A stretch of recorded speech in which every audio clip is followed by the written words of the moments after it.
В Якутске презентовали оборудование по утилизации отходов. Ежегодно в столице региона накапливается до 30 тонн опасных отходов. С подробностями Кристина Якупова.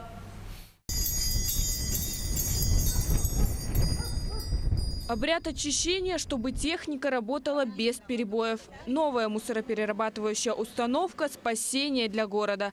Только в прошлом году в Якутске зафиксировали 4000 тонн медицинских отходов. У нас в Якутске востребовано только порядка 40 видов отходов, которые нельзя вывозить на свалку. Вообще категорически нельзя. Они не имеют права там захораниваться.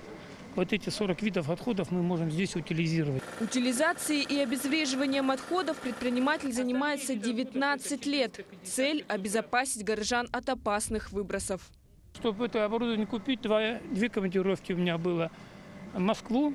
С Москвы меня возили в Тверь, я там работал на этом оборудовании. Потом в Краснодаре такое оборудование стоит, я тоже там работал. Переодевался и просто работал.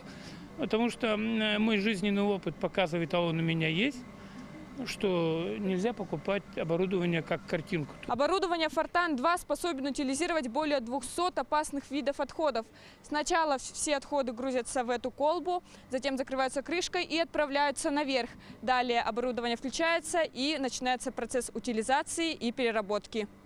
Переработанное сырье можно повторно использовать. За один день установка способна уничтожить 3 тонны опасных отходов. Очень хорошо, что в схему обращения с отходами вовлекаются и включаются индивидуальные предприниматели, люди, которые болеют, чтобы наш город был чистый.